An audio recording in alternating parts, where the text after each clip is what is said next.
Good morning, everyone, and welcome back to our public hearings again. Imam, you have the floor if you can offer some prayers, please. Thank you, Chair. Bismillahir Rahmanir Rahim. Alhamdulillahi Rabbil Alameen. Rahman Rahim Malik Yawmiddin. Iyyaka na'budu wa iyyaka nasta'in. Ihdina as-siratal mustaqim. Siratal ladzina an'amta 'alayhim ghayril maghdubi 'alayhim waladdallin. Allahu allazi ja'ala lakum al-ardha qararan was-samaa'a bina'an wa sawwarakum fa ahsanu suwarakum wa razaqakum min tayyibat. ذلكم الله ربكم فتبارك الله رب العالمين هو الحي لا إله إلا هو فادعوه مخلصين له الدين الحمد لله رب العالمين بحرمة اللهم فصل وسلم وبارك على هذا النبي الكريم سبحان ربك رب العزة عما يصفون وسلام على المرسلين والحمد لله رب العالمين آمين. Amen. Shukran, Imam Jallo. Bishop, you have the floor, please. Thank you, Chairman. Lord God of grace, of mercy, of compassion, of empathy, of sympathy, of love, we continue to knock at your throne of grace and to ask that you reign supreme in the hearts of all humankind, goodwill and peace, so that all will live in tranquility, in quietness, and in goodness. As we continue our TRRC sitting this morning, we bring before you the witness that will appear before us. Grant him the boldness to be able to speak the truth. Grant the commission the discerning spirit to discern between truth and falsehood. Grant the population of this nation and the diaspora, grant them the patience and the goodwill to allow the due process to take its proper course. And so at the end of the day, you, being the just judge, will reward each and everyone accordingly. This we ask through Christ our Lord. Amen. Amen. Thank you very much, Bishop Diko. And we apologize for the late start. We were working on some organizational matters. Deputy, thank you very much for chairing the meeting yesterday, the Commission. Council, if we are ready with this morning's witness, we may please proceed. Bring him in. Good morning, Mr. Chairman, Commissioners, and members of the audience. May I ask that the witness be brought in, please? Thank you.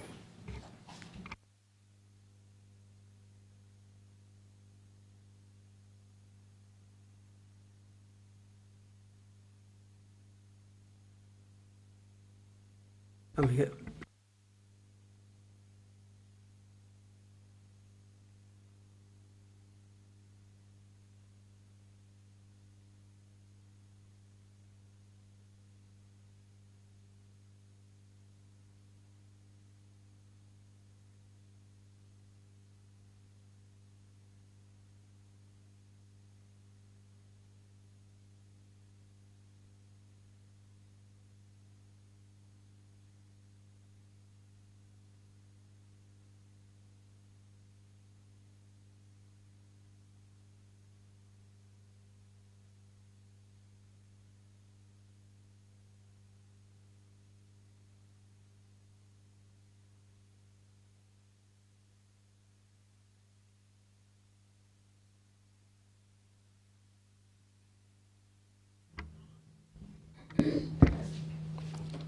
I, Ousman Sowe.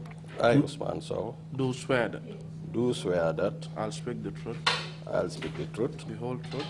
The whole truth. And nothing but the truth. And nothing but the truth. So help me God. So help me God. Thank you. Thank you.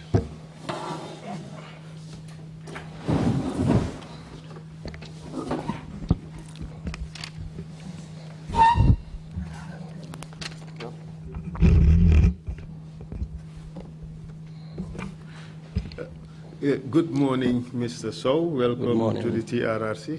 Mr. Sowe, maa ngi laa nuyu si suba si te di la dalal fii si TRRC. Thank you. Good morning, Mr. Lead Counsel.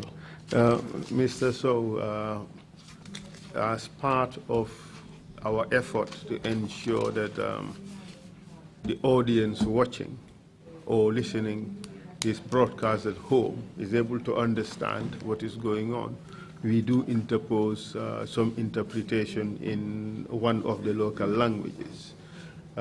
In this instance, we have Wolof interpreters in the booth.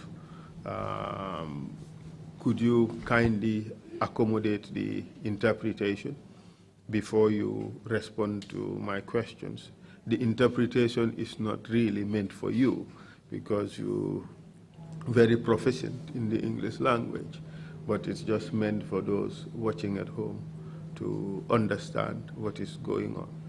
So I encourage you to allow for at least 3 seconds between your responses or your speeches relative to that of the interpreters, such that the speeches would not overlap. You understand? Very well, Lead Counsel. Preliminarily, you are to be advised that you have just taken an oath to speak the truth. Si jamono bi fuñ tollu ni ñoo nga waat ne li nga ñoo wax fi ni dëgg la moo nekk.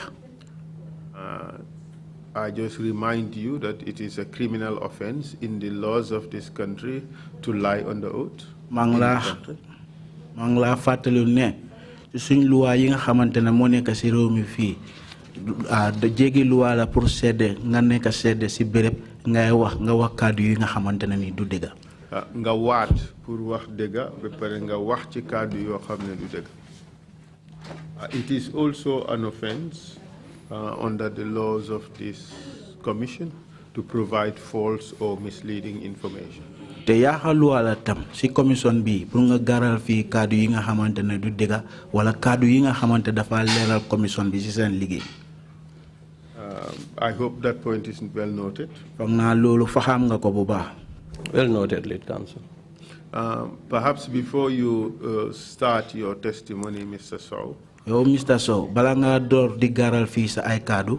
Perhaps it would be helpful to clarify your role here today. Dina baax trop pour ñu gën a leeral yow sa taxawaay fii tey. As it is well known, this is still part of the institutional hearing on the National Intelligence Agency. Te niñ ko xamee rek moo nekk ne lii tey waxtaan buñ fee am fii li dafa dem si wàllu buntu liggéey kaay yi. No mooy waxtaan gi ñuy waxtaanee yenn ci buntu liggéeyukaay yi nekkoon ci réew mi bii nii ñu ngi ko def ci yëfi NIA mooy National Intelligence Agency mooy mbootaay googu moo ñu sas gestu yenn mbir yi xew ci réew mi dafa mel ni police waaye du police. Sorry, I had to do that to clarify. So this is part of the institutional hearing on the NIA. That is what I have just explained in Wolof. Thank you. And Mr. Sowe, being the Director General of the institution, obviously you are expected to testify before the commission. Comme que yow Mr. Sowe yow si bunti NIA bi yow yaa njiit li foofu léegi gis nañ ne yow war ngaa ñëw fii pour nga gaaral sa kàddu. Because there are a lot of issues that the Director General of this institution should be able to talk about. Ngir dafa am ay mbir yu bari yi nga xamantene ni ki nit ki nga xamantene moo jiite place NIA bi am na wax yu bari yi nga war na koo wax si lu dem si place liggéeykaay boobu. In due course, I would give you a roadmap of some of the issues we would discuss. Léegi si waxtaan bi dinaa la jox ay wax yi nga xamantene loolu la ñoo waxtaanee fii.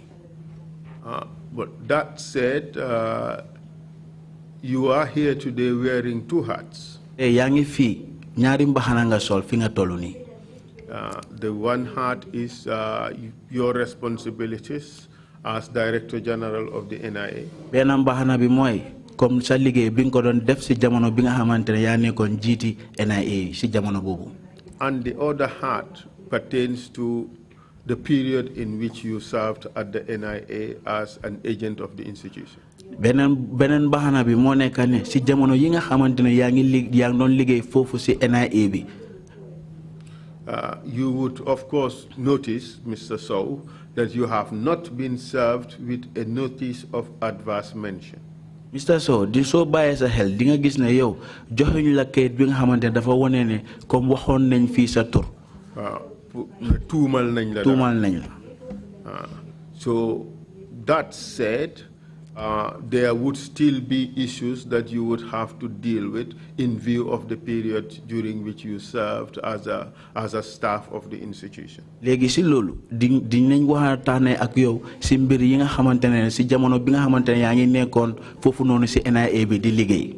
But to put this hearing in its proper context, it should be understood that our primary or most significant motivation for having you here is to talk about the ills of the institutions or the problems that were noticed in the institutions and the reform arrangements that are undergoing or that needs to be put in place in the future to transform the institution to what it should be in a democratic society.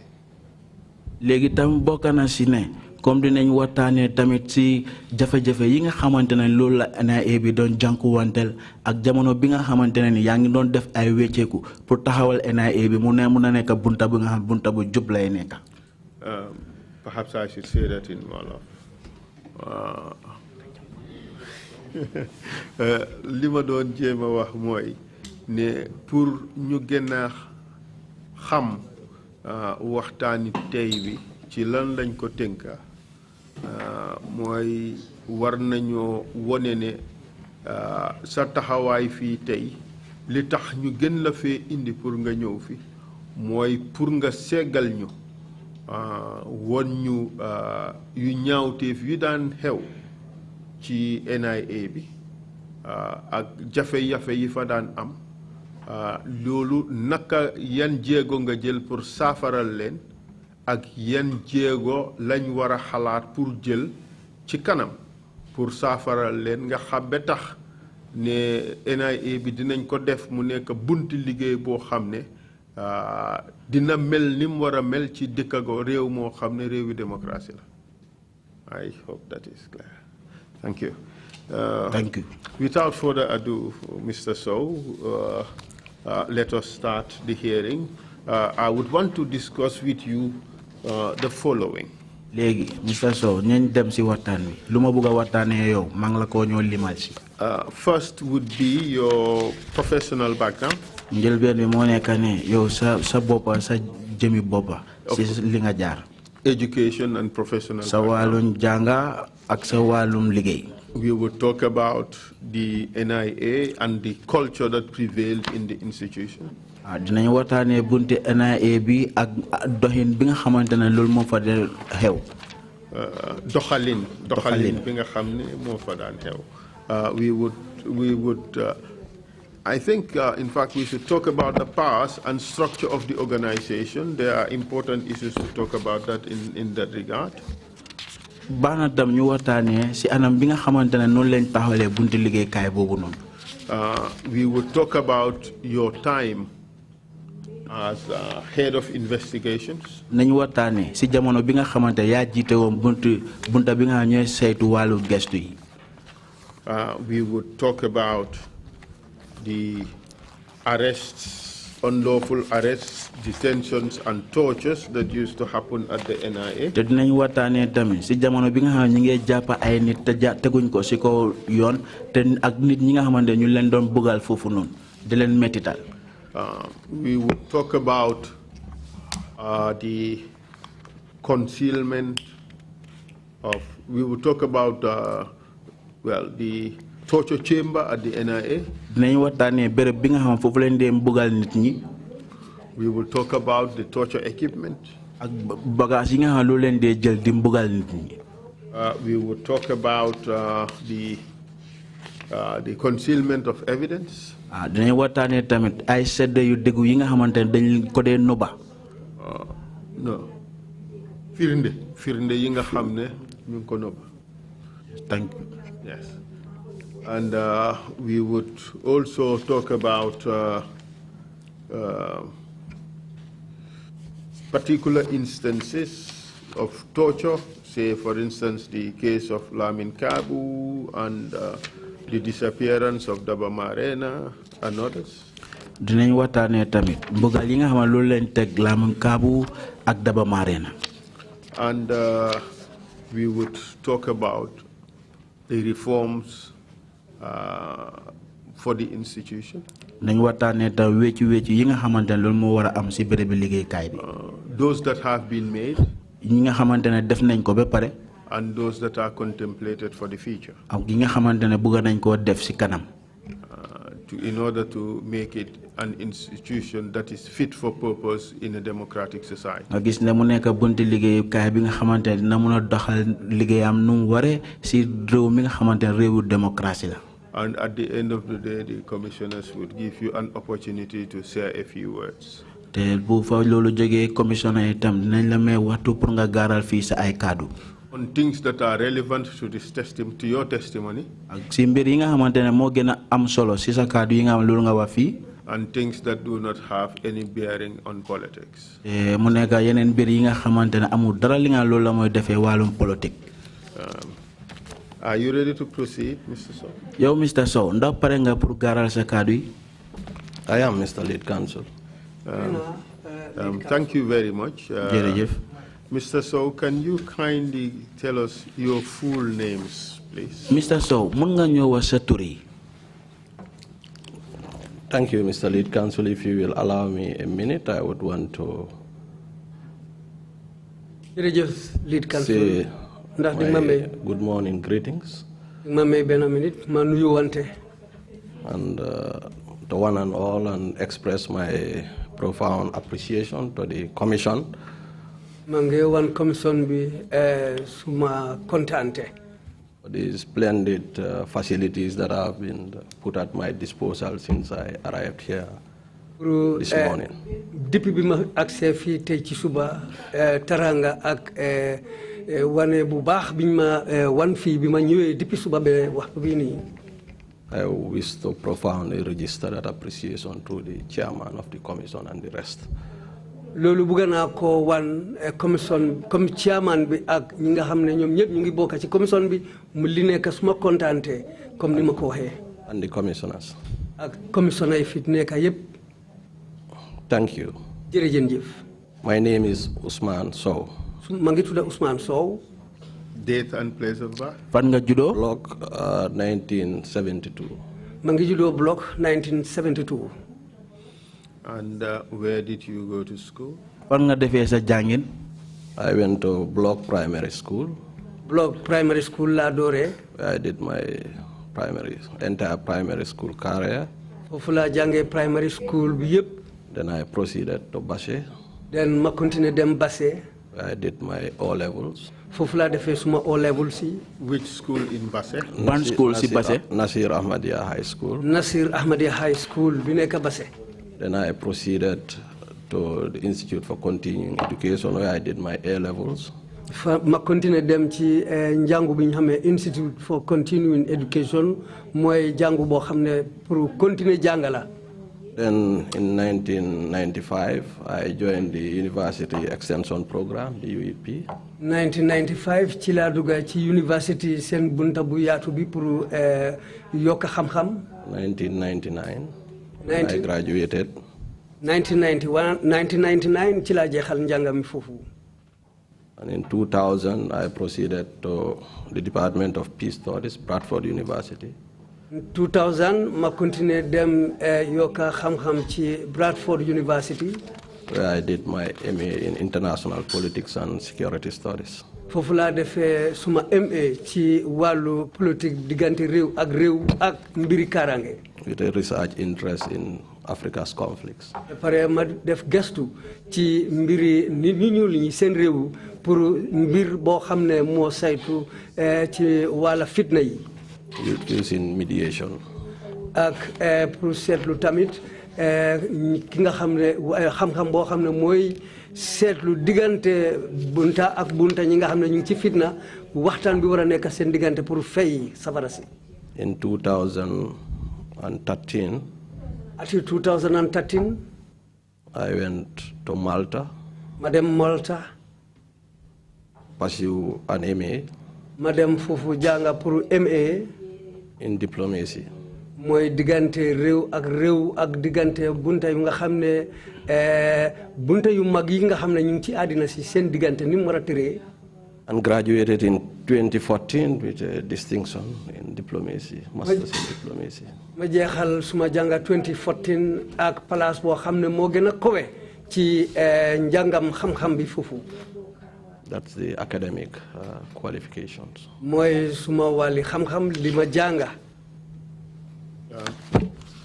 Thank you very much. Jërëjëf.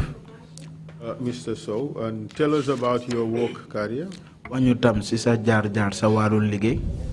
Well, I joined the service in 1995. Ma ngi door liggéey ci service bi 1995. Which service are you referring to? The agency, the NIA. Moy bunti NIA. And that was soon after the establishment of the NIA. Loolu moo nekkoon ci jamono bi nga xamante ñu ngi taxawal NIA bi es. It's more or less we are the first batch. 94 into 95, yes. ñun ñoo nekkoon ñun njëkk ñi nga xam ne ñun lañ jëloon liggéey dooree ko 94 ba 95. Well, went in as a recruit and was trained on the tradecraft. bi ma dugg foofu fekk recruit laa mooy ñi nga xam ne ñu ngi soog a door liggéey ci bi ma duggee nag ci la soog a door jàng liggéey bi ni mu war a demee. Mr. Sowe, could you speak up? Okay. And yes. So after my training in 95, and must I humbly say, graduated the best recruit of the batch. That was 1995. ñi nga xam ne ñoo ànd ak man door liggéey bi biñ jeexalee suñu njàng mi ñooñu ñi ma fa nekkaloon ñooñu yëpp maa leen jiite woon ci mbiri xam-xam ma nekk recruit boo xam ne daal maa ne féete kanam ak ñi nga xam ne maa bokkoon ak ñoom. Following my graduation from the academy, I was posted to the analysis unit of the service in 1995, where I stayed on until 2003. bi ma jeexalee njàng mi nag ñu yóbbu ma bunta boo xam ne mooy analysis mooy bu dara ñëwee ñi nga xam ne ñoo dee toog seet loolu seetlu ko lan la wax ak lan la firi bunta boobu laa nekkoon ma continuer foofu ba 1993. If council will permit me, I will wish to state that during this period was also when I was going to university in the Gambia. su fekkee ne council dina ma may waxtu bi ma wax nii ci waxtu boobu laa doon di dem tamit Gambia fii ci university bi ma ngay jàng foofu waxtu boobu. And it was also during the same period that I went to do my first masters. That's 2001. ci benn waxtu boobu tamit laa def suma masters ba 2001.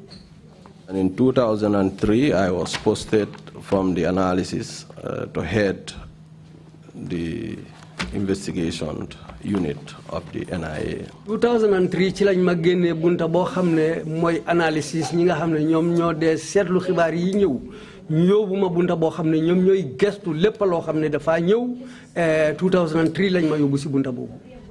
And I stayed at the investigation unit from August 2003 to April 2004. ci bunti investigation boobu ñi seetlu fa laa nekkoon August 2003 ba ban weer balal ma. August ba April. August ba April ci bunta boobu laa nekkoon ci ati 2003. And from 2004 I was. 2004. I proceeded to Liberia as part of the United Nations mission in Liberia. ma continué dem Liberia 2004 ma bokk ñi nga xam ne ñoo fa demoon liggéey 2004 ci bunta boo xam ne mooy diggante réew ak réew. I stayed there from 2004 to 2006. ma nekk foofu doore ko 2004 ba 2006. Working in the joint mission analysis cell of the mission. ma nekk ci bunta boo xam ne dañ ko bokka ñi nga xam ne dañ jógee ay réew ñu boole ñu pour bunta boo xam ne ñoom ñooy seetlu lépp loo xam ne mu ngay ñëw ci mbiri xibaar ak yeneen yi nga xam ne ñu ngi ko isi foofu pour seetlu. where I served as an analyst. foofu laa nekkoon bokk ñi nga xam ne ñoom ñooy seetlu lépp loo xam ne mu ngay ñëw. Looking at the impact of the regional conflict, Sierra Leone and Ivory Coast, on the peace process in Liberia this time. di seet tamit loolu xare boobu lan la isil réew yoo xam ne ñooy Ivory Coast ak Sierra Leone bi xare bi nekkee di dox biir Liberia. Vis-à-vis child soldiers, small arms, DDR, etc. di seetlu tamit mbiri gaanaay yi ak xale yi nga xam ne ñu ngi leen a téye di leen yóbbu pour dugal leen mbiri soldat ak yeneen affaires yu demee noonu. And in 2006, I returned home, back to the service, back to the NIA.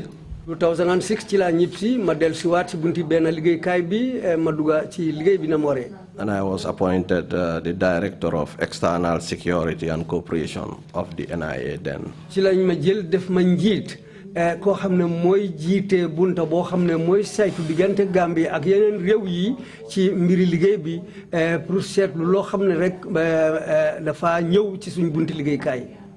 In which capacity I served for 3 years. def na ñetti at ci bunta boobu.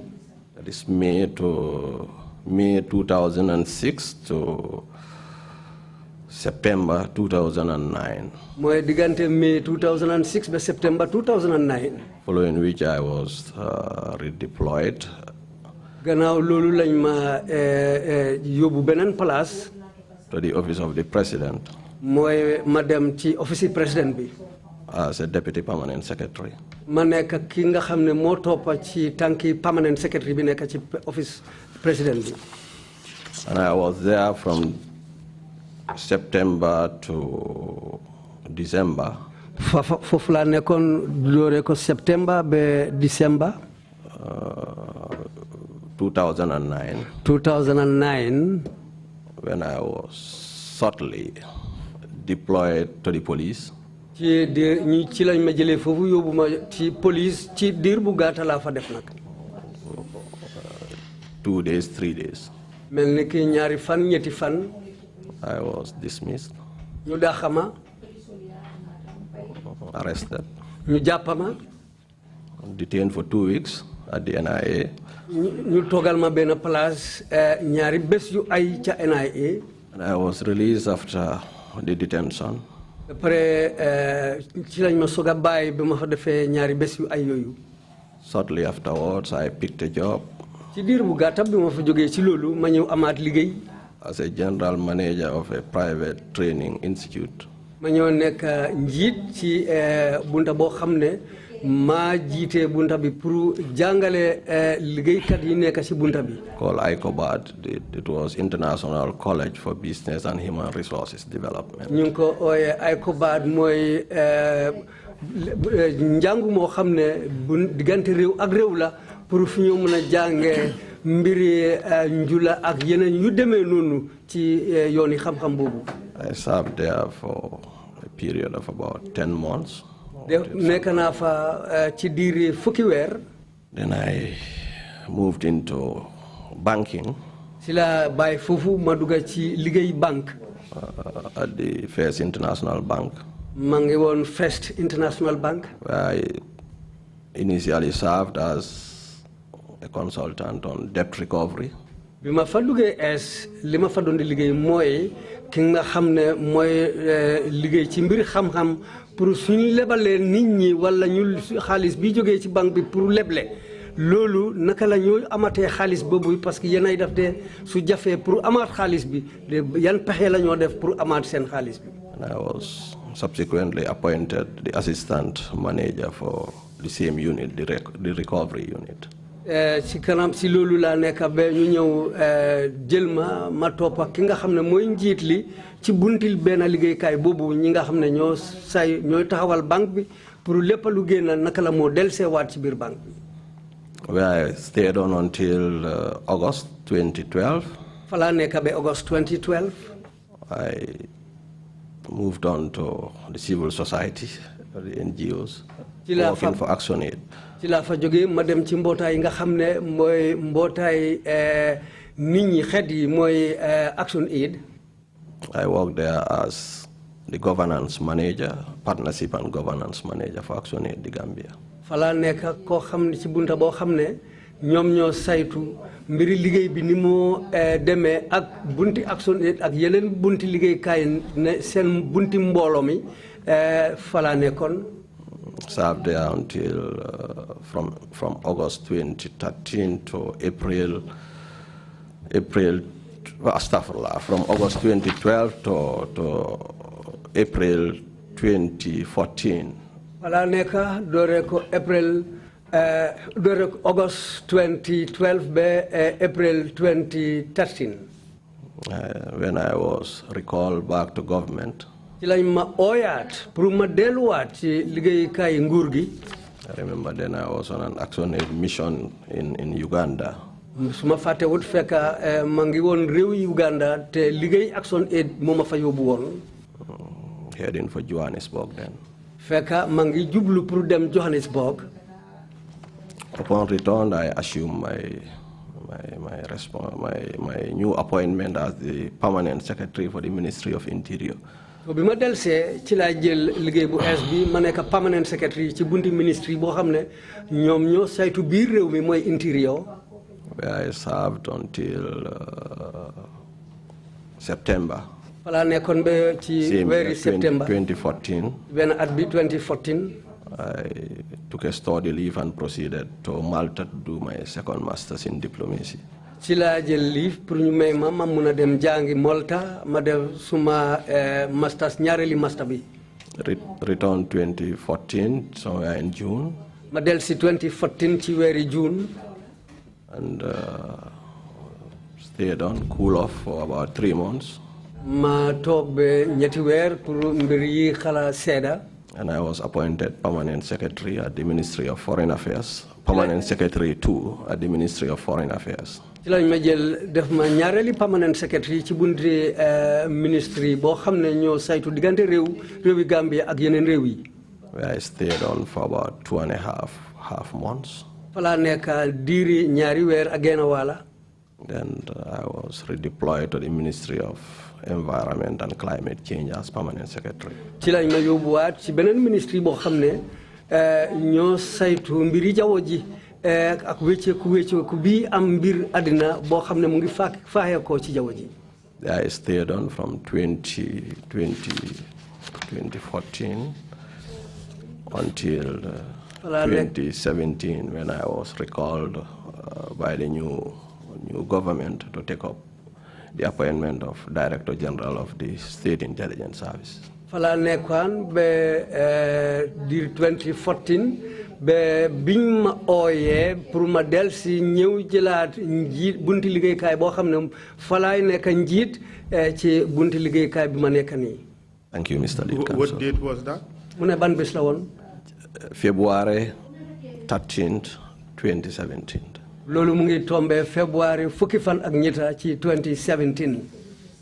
It is therefore correct to say that from September 2009 mun nañoo wax ne weeri septembre lu ko dooree si weeri September 2009 to February 2017 dem February 2017 you did not work at the NIA.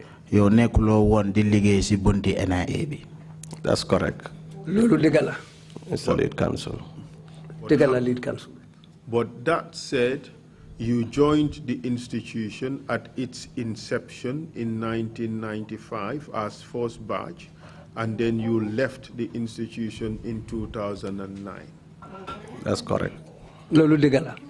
And that would be about 15 years of service. Loolu soo ko xaymee dafa noonu nekk na fukki at ak juróom yaa ngi liggéey. It would appear 14 years, but it would be 15. Mel na ni you joined. That's correct, Lead Counsel. Loolu dëgg la Lead Counsel. And for an institution in which you worked for 15 years, you would definitely know that institution fairly well. Yow si bunti liggéeykaay bi nga xamante ne liggéey nga fa lu mut fukki at ak juróom léegi mun nañoo wax ne yow buntu liggéeykaay boobu xam nga ko bu baax. Supposedly, yes. Yeah, wow. Mun na am dëgg la. I underlined the word supposedly. In your case, let's now bring it to real terms. In your case, you knew that institution fairly well. Mone legi supposedly mone kane munna neka mone dina def fofu nonu line si wax bi nga wan nonu legi mun nañu wane comme yow béré bi liggéey kay bobu non xam nga ko bu baax. Okay, counsel. Wow, okay, counsel. In fact, you worked in several departments within that institution, correct? Yow sax liggéey nga si bunti NIA bobu non si bunta yi bari nga liggéey fofu non. Correct. Well, you worked in the analysis department. Wok nga si bërëb bi nga xamantene fofu lañ dé sét mbir yi naka la wara doxé. You worked in the investigations department. Liggéey nga si bunta bi nga xamantene ñoo dé saytu mbiri gestu mbiri. You also worked in external security. Liggéey nga si bunti carré nga bi nga xamantene mo nekk mun na nekk digante réew ak réew wala réewu Gambia ak yeneen réew. Lolu external security, would that not mean dealing with threats to Gambia's security from abroad? Comme léegi li nga wane external security ndax loolu mënuñ koo wax ne dafa nekk li nga xamante tiital yi nga xamante moo jublu si wàllum kaaraange Gambia bi. Threats would not be tiital in this context. I don't know how to say. Comme su fekkee bugga nañoo songa wala bugga dugal si réewu Gambia si dara si wàllum kaaraange. Mooy let's put it as jafe-jafe yi mun a jógee ci biti. Would you agree, Mr. Sowe? Exactly. That dinga nangu lolu. All right. Thank you very much. So, with these three important positions, you would agree that you have worked in most of the sections of the NIA. Legi, ñetti place yu am solo yi ni. Mën nañu wax ne yow liggéey nga ci bunti NIA bu baax. Well, it looks so, but the NIA has more than just these three units. There are more than that. NIA am na yeneen bunta yoo xam ne ëpp na ñetti fànn yi nga wax ne am na yeneen bunta ay fànn yoo xam ne ñu ngi ci biir NIA bi foofu. We would want to, of course, discuss the basic structure of the NIA. But of course, we would not want to go into so much detail about that because it may border on national security and it would not have any significant impact on this hearing.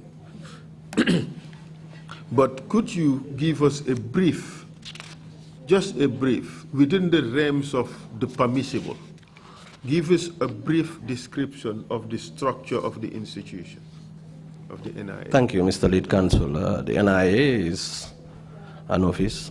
Jërëjëf, Lead Counsel. NIA daal office la boo xam ne. Under the office of the President. Ci ron office président bi la bunti liggéeykaay bi nekk. Answerable to the President. ñoom ci président bi rek foofu la ñoo mën a uyoo. Headed by Director General. nga xam ne mooy seen jiit nag mooy Director General. The Deputy Director General. Ko am tamit am na ku ko toppa mooy Deputy Director General. Below them you have directors. ñooñu nag seen ron ci nga am ay director. Then you have the officers commanding. Den nga am ay yeneen liggéeykat yoo xam ne officer lañ ñi nga xam ne ñoom moo amee baat mooy officers commanding. Then you have the operatives.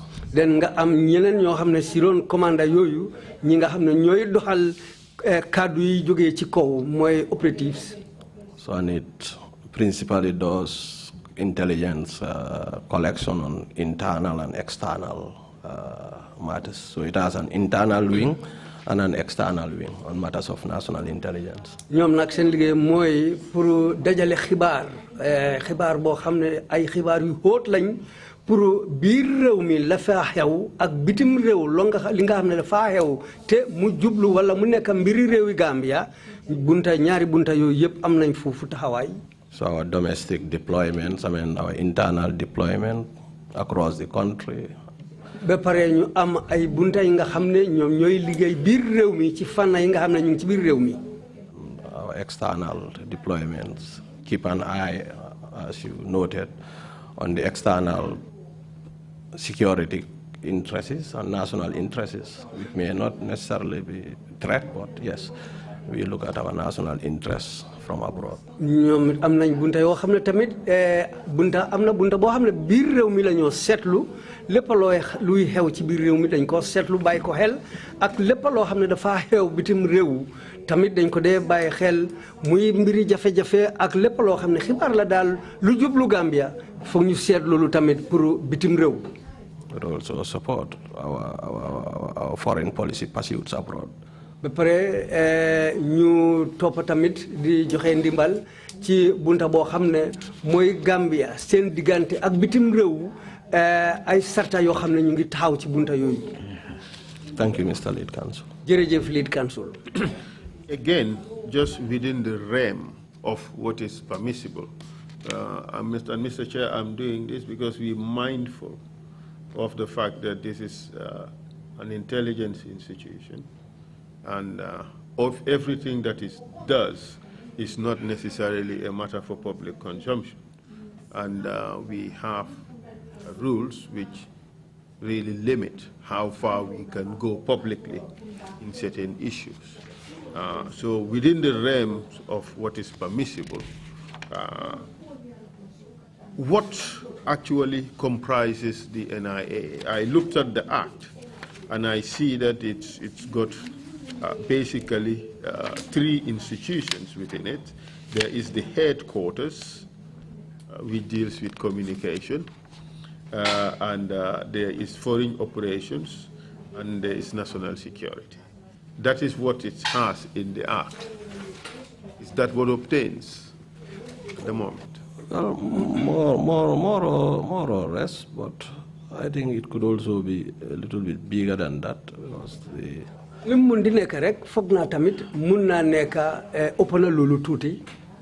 institute, it's an institution that has administrative, functions. bunti liggéey kay la boo xam ne am nañ yoon wala bunta boo xam ne ni liggéey bi war a demee am nañu ko taxawee.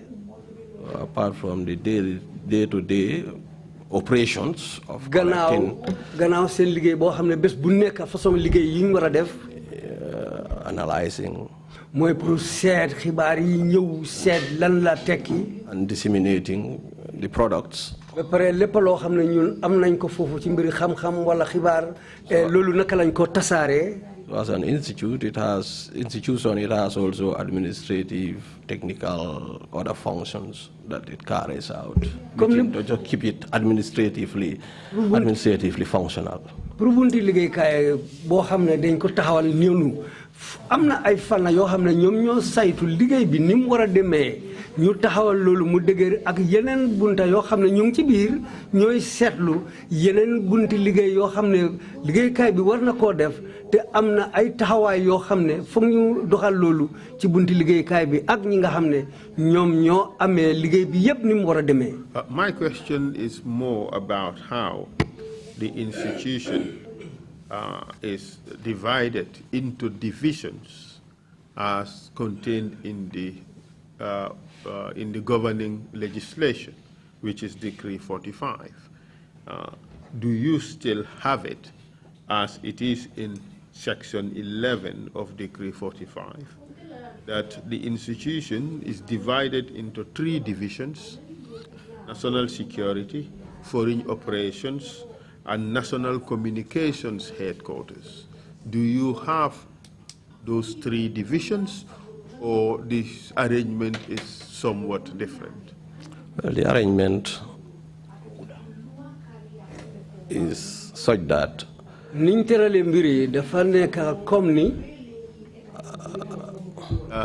yes, there should be interpretation of that in Wolof. Okay, lead council bi laajte mooy bunti liggéeykaay bi dafa am ay fànn yoo xam ne benn fanna bi mooy yi ci gën a am solo mooy ñetti bunta boo xam ne mooy national security mooy ñiy seet kaaraange réew mi beneen bunta bi moo nekk diggante Gambie ak bitim réew foreign operations liggéey yi ñu war a def ci bitim réew ak bunta boo xam ne ñoo yore mbiri jokkoo bi mooy communication ñetti fànna yooyu ndax ba tey noonu la taxawee. Yeah, I think it's changed over time. The structure from just the technical, the national security and the external wing. foog naa am na ay wécceeku yoo xam ne am na ci dooree ko liggéey bi ni mu war a demee mooy technical ak suñ diggante ak bitim réew ak yeneen liggéey yoo xam ne bunta bi war na koo doxal ci mbir kaaraange si réew mi. Perhaps the question ought to be whether you also still have the third wing, which is the National Communications Headquarters. laajte bi mooy ndax ba tey am ngeen beneen bunta bi nga xamante ne loolu leen di wax National Communication Headquarters. mooy bunti jokkoo bi. No, lead counsel. You don't. We don't have. loolu amatul. Many intelligence institutions, certainly the MI5, I think started as GCHQ, and that perhaps triggered this question in my mind, because you also have a National Communications Headquarters. In England, they had the General Communication Headquarters, which became the nerve center of British intelligence. Lead counsel wax noonu ne Angleterre bañoo doore seen mbiri seetlu boobu MI5 bu njëkkam mu ngi turoon GCHQ mooy General Communication Headquarters waaw bunta boobu la ñëw wéeci rek turee ko MI5 te fii tam bi ñu amee bunti communication headquarters bunti communication mooy bunti jokkoo boobu ma foogoon ne bente mu fa ndax foofu loolu naka la mel. non li ma laajte mooy comme que Angleterre loolu lañ am soo seetee ci loi bi Gambia tëral mooy décret 45 moom ñoom it ñu ngi def National Communications Headquarters comme mel ni Angleterre liñ am General Communication Headquarters may laajte ndax National Communication Headquarters bii ñu bind ci loi bi ndax yéen am ngeen ko pare su dee it am ngeen ko ndax dafa xaw a mel ni Angleterre liñ am General Communication Headquarters. amuñ ko. We don't have it. Okay, so it's just in the law, but you don't have it. kon dafa mel ni mun si loi bi waaye amu leen ko. Affirmative. Yeah, that's true. dëgg la. It begs the question. dafa indi laajte bii nii ne. Whether there are other methods ndax am ngeen yeneen jéego yi nga xamante ne ni. that are used by the institution seen bunti liggéeykaay bi loolu leen dee jëfandikoo. in order to carry out the functions that are listed for the National Communication Headquarters. pour ñu mun a doxal liggéey bi nga xamante ne loolu lañ lim si wàllu national communication. without having necessarily that division in the organization. mu fekk ne sax amuñ bunta boobu noonu si liggéeykaay bi. I am content with a yes or no answer without further details. doy na sa tontu bi waaw da déedéet loolu rek doy na. No. No. You don't. Amatut. déet amuñ ko. That is I leave it at that. dinaa ko bàyyi foofu. Mr. Sow. The answer is no. tontu bi déedéet la. Now let's talk about the general functions léegi ñu waxtaanee li nga xamante moo nekk liggéey bi yëpp nu mu dee doxee. of the NIA bunti NIA bi. as it is captured in the statute comme niñ ko waxee si bugi luwa bi. and as you understand it. ak yow ni nga ko fa xamee tamit. ni nga ko xamee. ni nga ko xamee. Fahami would be Mandinka. Mandinka. Yes. Thank you very much. Thank you. Okay. So, but let's start with how you understand waaye nañ dooree na nga ko xamee. of the institution. bunti liggéeykaay bi nu moo war a doxee. Thank you, Mr. Lead Counsel. The function of the intelligence service jërëjëf lead counsel liggéey boo xam ne mooy liggéey bunti liggéeykaay bi intelligence. a secret service for that matter. mooy buntu boo xam ne dañoo liggéey ci secret. is to collect. mooy pour dajale. analyse. seetlu tamit. disseminate. ba pare ñu tasaare ko. information and intelligence. xibaar ak li nga xam ne mooy xam-xam bu xóot. Regarding matters that are of threat mbir yoo xam ne mun naa isi jafe-jafe to national security interests of this country. pour isil ñu yaaxu ci mbiri kaaraange si réew mi. This is supposed to cover subversion. lii bokk na ci nag mooy ñi nga xam ne ñu ngi taxaw ci ay yoon yu bon. Sabotage. ñi nga xam ne ñu ngi taxaw pour def yaaxa. Insurgencies. ak ñi nga xam ne ñu ngi pare pour isi fitna si réew mi. Insurrections. ak ñi nga xam ne pare nañ pour ekkati xeex ci réew mi. Rebellions. ak ñi nga xam ne dañ pare pour bañ ci biir réew mi li nga xam ne dina mun a jur fitna. Espionnage. ak ñi nga xam ne ñu ngi taxaw pour di sàcc xibaar loo xam ne baaxul pour réew mi. Terrorism. ak ñi nga xam ne dañoo jóg pour isi ay tafaar yu garaaw ci biir réew mi. Drug trafficking. ak ñi nga xam ne ñu ngi taxaw pour di jaay drogue. Money laundering. ak ñi nga xam ne dañoo am xaalis ci yoon yu bon ba pare ñëw di ko dugal ci yoon yu baax pour setal xaalis bi. Those are hostile intelligence interests that the intelligence service keeps an eye on. yooyu bunta la boo xam ne liggéeykaay intelligence bi dañ ci dee bàyyi xel di ko seet. I noticed that you have included drug trafficking. gis naa ne bokk nga si li nga xamante moo nekk wàllum drogue. di jaay di jënd drogue. Is the NIA involved? The NIA dañ bokk ci loolu. Is it one of its functions? ndax daf ko jar to be involved in the detection and arrest of drug trafficking? ndax daf ko jar pour ñu bokk ci li nga xamante ne pour xam. bokk na ci seen liggéey pour gestu ci wàllum jaayi drogue ak di jënd tamit. I think in the realms of the threats that drugs could pose to national security. foog naa ci ay mbir yoo xam ne li nga xam ne mun naa isil réew mi jafe-jafe drogue ci yooyu la bokka. The intelligence service. ñi nga xam ne ñoo nekk ci bunti liggéey secret. needs to collect. warugal la pour ñuy dajale xibaar yooyu. If you look at the effects in other countries around the world, without naming any specific country, either in the immediate region or in far countries from here, and seeing what the drug trade, hard drug trades, leads to in countries, to the extent of subverting states, I think from that standpoint, yes, hard drugs is an interest of the intelligence service. Bo seetloo yeneen réew yi fekk duñ tudda benn réew jaayam drogue su demee ba jéggi dayoo jafe-jafe yi moo isi si réew yooyu dañ ko war a bàyyi xel parce que gis nañ ci yeneen réew ay jafe-jafe yim isil réew yooyu kon nag suñ seetloo dafa war a nekk suñu warugal fii tamit ci bunti liggéey secret bi pour ñuy seetlu mbir yooyu parce que bëgguñ jafe-jafe yi xew ci yeneen réew yi ci mbiri jaayam drogue pour bu mu isi façon yi jafe-jafe yooyu pour si biir réew mi fii tam parce que mbir la boo xam ne façon problème yooyu la dee isil réew.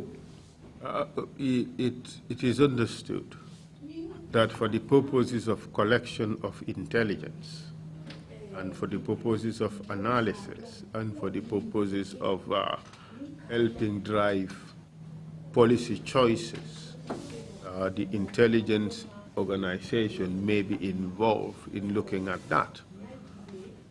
But it certainly, of course, not within this act, it does not have the power to be dealing with drug trafficking. Would you agree with that? Bo seetloo affaire yi niñ ko tëralee pour bàyyi ko xel seetlu ko ni moo doxee ak yeneen mbir yëpp yoo xam ne ñu ngi aju ci mbiri drogue boo ko seetloo loi biñ taxawal pour mbir boobu ci biir réew mi affaire yi mbiri drogue bokkut ci loi boobu pour suñu réew fii niñ ko tëralee ndax si fànn boobu tamit naka la mel. li ma laajte mooy ne mun naa nekk ne ci mbiri gestu ci yëfi njaayam drogue ci réew mi ak ci pour toog bind ay këyit pour wone njaayam drogue li moo def ci réew mi ak pour nguur gi mun a xam yan fànn la ñuy jaar pour gën a mun a jànkuwante ak problème boobu NIA bi war nañ ci mun a gestu waaye soo seetee ci loi bi ci loolu rek la em NIA waruta mun a dugga ci yëfi ni ñoo arrêté mbirim jaayab drogue ak di toppa ñi nga xam ne ñoo ci nekk loolu soo seetee loi bi waruta nekk liggéeyi NIA yow loolu li si sa xalaat. Well, sorry, I'm speaking. My take really from a national security intelligence standpoint. Suma gis-gis ci bunti liggéey boo xam ne ñoo saytu mbiri secret liggéey secret si réew mi. I think the intelligence has a critical collection role to support investigations into drugs. foog naa bunti liggéey secret bi am nañ taxawaay boo xam ne dañ ko war a doxal pour seetlu lépp loo xam ne mu ngi xew ci mbiri drogue pour ñoom it ñu mën a joxe seen ndimbal ci lépp loo xam ne mu ngi demee ci mu ngi saytu ci boor yooyu. Mr. Sowe, you being very nuanced here. You said it has a significant collection role. And I want to underline that. Significant collection role. The collection role is a collection of intelligence. That's what I mean. Yes, but it is not, it does not give rise to the power to be dealing with drug trafficking cases, as used to happen before.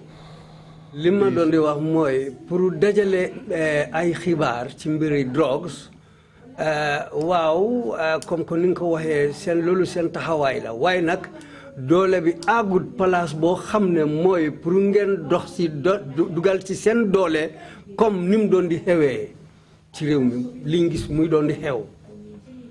Well, as I said,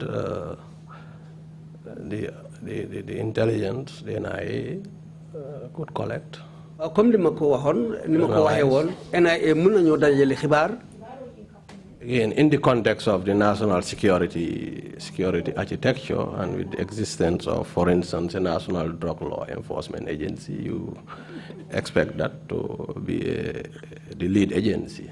Pour bunti liggéeykaay bi am nañ taxawaay pour dajale xibaar par ak seetlu tamit ak yeneen nangutoo yi nga xam ne am na ci bunti réew ak réew mooy bunti bitim réew seen sarta yiñ taxawal pour mbiri drogue loolu tam war na wane na ne suñu wargal la pour ñu mën a doxal liggéey loo xam ne dafa dem ci mbiri drogue ci fànn yooyu.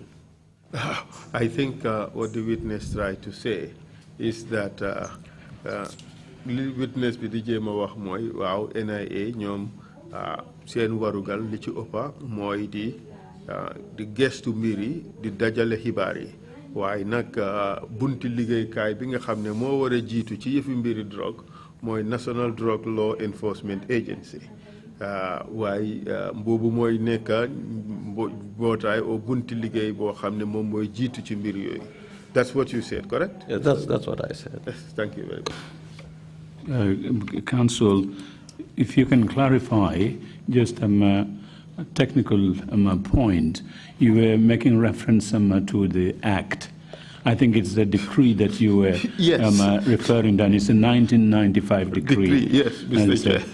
Chair. Was that decree subsequently amended to include these drug issues, or was maybe the DG can help us here, the Drug Enforcement Agency, when it was established, were there any references in that act giving some jurisdiction for NIA to be involved in drug intelligence matters. I think there is a technical point, but that would help us if you just clarify the act rather than, the decree rather than a legislation. Yes, Mr. Chair, thank you very much for that. It's just how the head is wired. We would normally talk of acts instead of decrees. But you're right, it's Decree 45 that we're referring to of was it July 1995? It's an AFPRC decree which has been saved by the Constitution of June 1995. So it's the existing law. But on the bigger question as to whether the institution would have also as part of its functions to deal with the issue of drug trafficking, perhaps I take that back to the DG to respond to. Yes, Mr. Lead Counsel, Mr. Fall would do. Mr. Lead Counsel, if you may refer to the E section, it said investigate and obtain relating to the prevention or detection of serious or economic crime. So I want to think that drug trafficking is indeed a serious crime. Bo setlo nanguto bi wala loi bi décret bi fana bobu ñu wax nonu mu ngi joxoñ bunta bo xamne moy pour mbiri drogue dafa bokk ci ay tafaar yoo xam ne tafaar yu mag lañ mooy serious crimes tafaar yu garaaw ci yooyu la bokk mooy affaire drogue bi nii. But again, it is limited to investigate and obtain information. waaye ba tey fi mu am mooy mu nekk ne ngeen gestu ngeen jot ay xibaar ci gestu boobu noonu. On these serious and economic crimes or economic crimes. Economic crime. It does not give you the mandate beyond that to be involved in interdiction, arrest, detentions, prosecution. Well, you've never prosecuted, but we would not be surprised if they directed prosecutions as. So you would agree that it was only limited to collection, that is the gathering of the necessary information. Supposedly. No, let's not dwell on the realm of hypothesis. Let's talk about the realities. This is the reality. The law limited the institution to collection of intelligence, the collection of information, correct? mu ngi mel ni loi bi fi mu emal doole bunti liggéeykaay bi mooy pour ñu dajale xibaar boo xam ne mu ngi nekk ci wàlli drogue ndax du loolu. And this is important because the understanding of the institution of its mandate would dictate how they carry out their responsibilities. Parce que boo ko seetloo doole bi ñu jox bunti liggéeykaay bi lii am na ci pour seen doole bi fi mu em fi ñoo li ñoo mën a doxal li nga xam ne doole bi ñu leen jox fi mu em bokk na ci pour ñu seet fan lañ mën a taxaw. I notice we've grappled with this idea that the NIA was involved quite considerably on private matters between citizens. ñun sax gis nañ ne wala dégg nañ ne NIA bi bokkoon nañ sax si lu dem li nga xamante ne ñun doomi réew yi ñu ni nen si jafe-jafe yi nga xam ne loolu lañ jànkuwanteel suñu diggante NIA bi sax dugal na si loxo. Do you agree that that used to happen? ndax yow di nga nangu ne loolu daf daan far di am. I don't know whether they still happen today. xaw ma ndax ba tey ñu ngi xew ba tey bii. But it certainly used to happen. waaye si daf daan far di xew si jamono boobu. Say somebody does not like the face of Esa Fall there, Esa would go to the NIA to get that thing fixed. Things like that used to happen. mel ni koo xam ne daal dafa bañ Esa Fall mu dem NIA dugalanteeg ñoom pour ñu dem def esafal daal wala ñu yaral ko def esafal loo xam ne dafa jaaduwul daal. I think you missed the point, but let me put it in Wolof. Comme ku toog rek fële rek Essa gis ne kooku neexu ko rek ñu weccee ay wax yu xaw a naxari rek Essa yaakaar ne am na xam na ay nit NIA rek mu dem NIA jël nit ñooñu ñu ñëw dal ci kaw kale yu demee noonu daf fi daan xew dégg la am du dégg. Wow. Wolof. In English, sorry.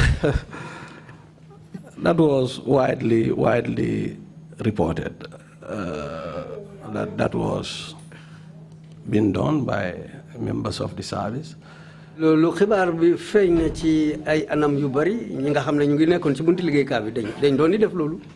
You agree it used to happen? nangu nga ne comme loolu daf daan far di am.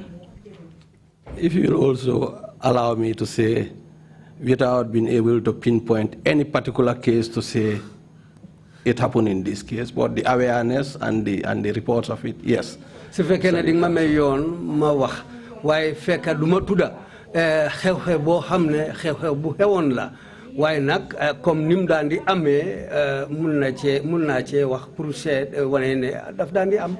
Let's agree for now nangu léegi nii ne that it was commonplace at NIA for that to happen. loolu dafa si woon trop foofu noonu si NIA bi comme dafa daan xew.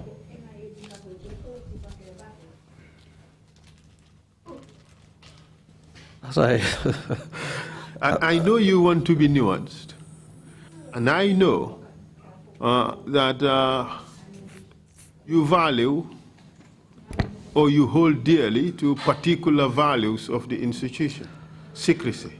xam naa ne da nga fonka bunti liggéeykaay boobu noonu ak si li nga xam ne si secret yi nga xam ne loolu leen dee doxee xam naa si loolu.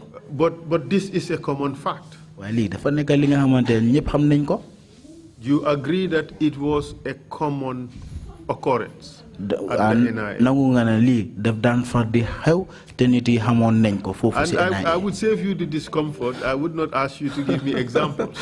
dinaa la may te bul ma jox misaal naa la bàyyee loolu bul ma jox misaal nga wax ma rek. I think we agree on without the specifics. For now, I am prepared to leave it at generalities. Okay, I agree. But of course, at some point, I'd have to dig deeper and go into specifics. Okay, please. On this particular occasion, you accept? Yes, I accept in that regard. Wow, nangu naa ci fana boobu. In that regard, what? Meaning, fana boobu si lan. It was commonly said that the NIA resolves matters like that, or people were brought to the NIA on such situations where they might have had personal conflicts. Waaw loolu lu siiwoon la te nit ñi dañ ko daan di wax ne dañ daan di isi ay nit NIA loo xam ne du mbiri nguur gi sax de diggante ñaari nit la ñoo xam ne ñoom diggante ñoom ñaar dañ am jafe-jafe ba pare affaire bi ñëw nekk problème boo xam ne dafa ñëw fëla NIA waaye NIA ci dugal ci seen loxo loolu lu amoon la am na. It is much more nuanced, much more diluted than I expected. What we agreed was that it's not that it might have happened or it was reported. My issue is that it used to happen. It was commonplace. It was well known that this used to happen. Do you agree with that? nangu nga ne comme lu ma la bëgg a wax mooy nekkul ne comme daf daan xew wala dañ ko daan report rek waaye dafa nekk li nga xamante ne dafa daan xew te nit ñi yëpp xam nañ ne comme loolu daf daan xew foofu si NIA bi ndax nangu nga loolu.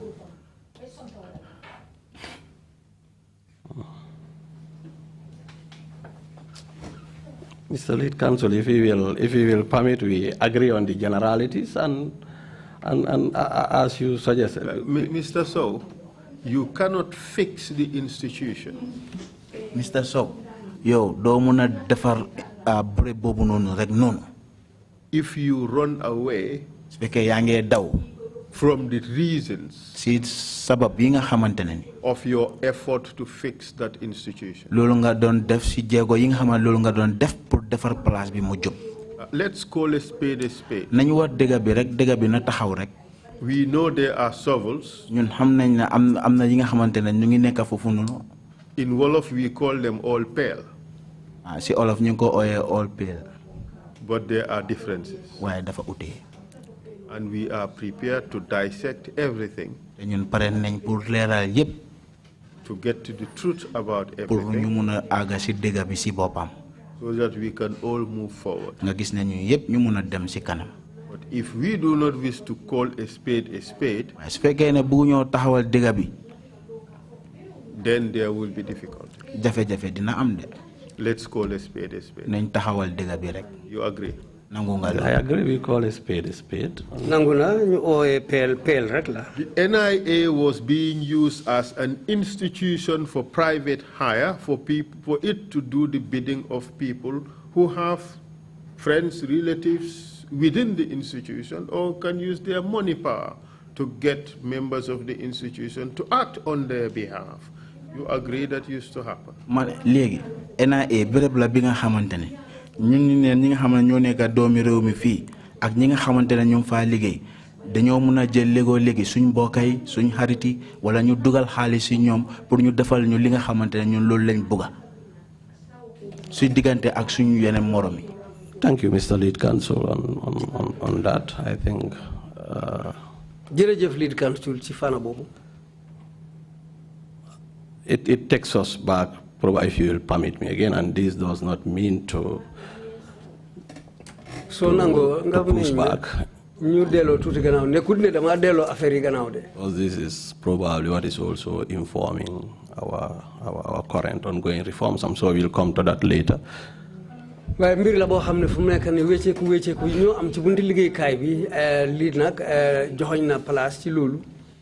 It's reported, it's heard, it's stated. Certainly this is not the business of an intelligence service. We all know that. The question is, was it happening at the NIA?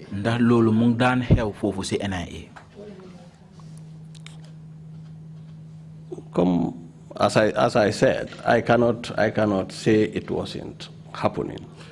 But you seem to be avoiding saying that it was happening. If saying it, Lead Counsel, if you will permit, if saying it without saying I've seen it happen suffice, yes, then it was happening. But did I? Feka amuñ luñ joxoñ waaw mën naa wax ne ci pour lifin taxawal dëgëral wax bi rek ne waaw mën naa mu doon di am. I don't think it will be just being said and said. It will be just mere concoctions of allegations repeatedly over a time. If it wasn't happening, that would not have been said. Foog naa nekkul ne dañoo defaral ay wax nii rek pour wane ne li leen ak lii bu ngee xew. Waaye nag dëgg la comme ni ma ko waxee nekk yoon la boo xam ne mu ngi doon di xew. Well, maybe you wearing your analyst hat at the moment. So you're dissecting every word that you use and being extremely careful and being very calculating about everything. Dafa noonu yow yaa ngi seet di seega kaddu yi nga xamantene loolu nga fi war a wax moo nekk mbaxna bi nga xamantene moom nga sol bala nga tontu da nga seegaat sa wax bi nga xamantene loolu nga joxe sa tontu. Especially in instances where su nekkee sa katuma su nekkee si boor yi nga xamantene moo nekk ne you think you would be asked to state a particular instance or give examples of particular wrongful conduct. Comme ñu wax la ne comme nga joxe si misaal si waxtu bi nga xamantene def nañ dara li nga xamantene waruta am te jaaru si yoon. So you want to stray completely away from that. Yow da nga bëgg daw boor boobu noonu. So you want to just dwell on generalities and avoid particularities. Yo da nga bëgg wax rek li nga xamantene ñepp loolu lañ daan def nga bay li nga xamantene ben yi ñu daan def. You just want to talk about generalities. Li ñoo wax rek li moy ciow li dégg nañ ko am nañu ko wax waye bëgguloo xam exactement kañ fan la xew kañ la xew ak kana ci boka yoy yeb daal parewuloo ci duga. So if we do it like that, this hearing would be very long. Suñ ko bëggee defee noonu suñ waxtaan bi dafa yaaga trop. And we would not achieve the objectives. Luñ bëgg am duñ ko mëna am. I mean, these are notorious facts. Lii dafa nekk mbir yi nga xam ne ñi xam nañ ne loolu moo daan xew ci jamono boobu. And it would not portray you in good light. Te loolu du wone ne comme yow yaa ngi nekk ci boor bu baax bi. If you try to stray away from them or try to say them in very nuanced language. Bu fekkee ne yaa ngi bëgg a daw ci wax yooyu noonu wala nga bëgg ko waxee ci anam bi nga xamante ne dafa rafet. And your staff are to come and testify. Te yow ñi nga xam ne ñu ngi liggéey sa ron dinañ ñëw fii gaaral seen kaddu. You are setting the tone. Yow yaa nekk di taxawal mbir mi nag. Well, some of them may try to adopt your approach. Ñeneen ñi mun naa am sax suñ ñëwee yow ni nga nekk di def nii fii sa boppa ni nga doxalee mun na ñoom tam ñu doxalee noonu. That would not be helpful to this hearing. Te loolu du ñu dimbale ñun ñi nga xamante ñoo nekk fii di gestu. It would not give me pleasure te loolu du ma neex man ci suma boppa. To sit here to try to cross-examine you on issues that are definitely banal.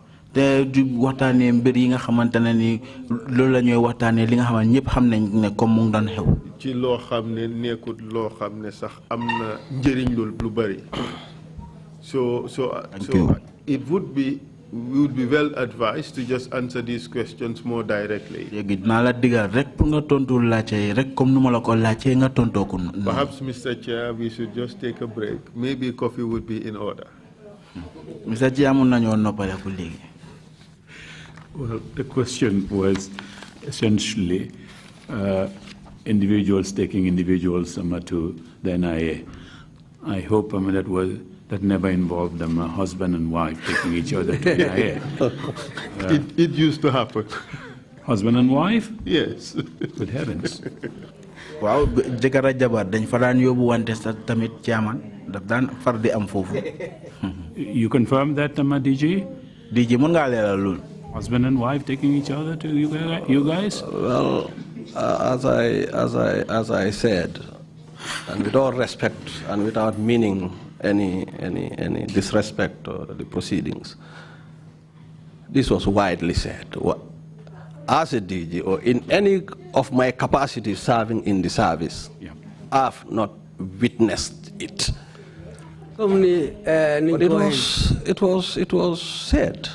Maybe lead counsel may know more than me. I mean, and I don't want to think I know more than lead counsel. He may be privileged to more information than I do by virtue of the function of this commission at the moment. The secrets of this in this country are on the desk of the NIA. If there is that widespread perception, I don't think counsel is ridiculing NIA, the institution. It's just trying to ascertain the fact that whether or not individuals brought each other to NIA. Counsel kay dafa bëgg leeral rek pour xam ndax nit ñi dañ daan indi wante foofu noonu ci NIA bi. You see, to help him, Mr. Chair, there are certain things in the NIA law that are not really helpful. The decree. The decree. Yeah. Yes. And it has brought into the purview the responsibility of the NIA matters that affect the well-being of people who live in this country. I don't know whether the NIA is aware of that, but that is in the law. And it can be used as a basis for doing some of the other shenanigans the NIA was involved in. But that's what it says. If you look at point C, it says, for instance, to impound and where necessary, seize any file, document, gadget, equipment, instrument, tool, machinery, vehicle, or other materials used or intended to be used for activities that are detrimental to the state, to the security of the state, or the welfare or economic well-being of persons living in the country. And the next one is, sorry, let me just read another one. The point A, that is to arrest and detain within the territory of the country any person suspected of having an intention to undertake activities inimical to the security of the state or to the welfare or economic well-being of persons living in this state. So there is that element of the interest of a particular individual which the NIA can deal with. So perhaps I raise this issue for you to consider, as perhaps, and for the Commission to consider, as to whether in fact the NIA should be looking or should have the power to deal with such things that affects just me as a person, my economic interest or my well-being. Perhaps maybe that should more traditionally go to the police instead of to the NIA. But it's in the law. So and that is the reasons I asked this question. First, to establish that it was being done widely. And secondly, to look at what is in the law and how that is not normal to have in a democratic society. But I think perhaps maybe we could take a break. Yeah, we'll soon get there. You have any response, Amma, to that? I agree with his summation of the matter, and that really moving on. I think we'll get there, and this is why also, since we assume office, anything that would bring or attract such unprofessional conducts or activities of the service have been not only cut on, have been cut off to just focus the service on core intelligence. And if you ask me if these matters were to come to me today, I would not treat them. I would collect the information. If the information comes, and I'll pass it to the relevant institution. If it is a police matter, or the drug law enforcement, or others, and that's how we've been doing business since 2017. Because I think they were excess baggage, if you like it that way, for the work of an intelligence service. Fine, let me bring you back. We're going to go for a 30-minute break now, but bring you back to the point about the absence of any reference in the decree to investigating drug trafficking. Is it possible for you to check and see if the drug enforcement agency, when it was established, if the Act gave you any competence, gave NIA any competence in drug investigations or drug trafficking investigations? That perhaps would be supplementary to the decree that the Council referred to. Maybe if you can help us with that one, if there was any reference in the Drug Enforcement Agency law when it was established, that would help us understand the expansion of your competence into drug trafficking. We will take a 30-minute break and come back at 12:30. Meeting is adjourned. Thank you.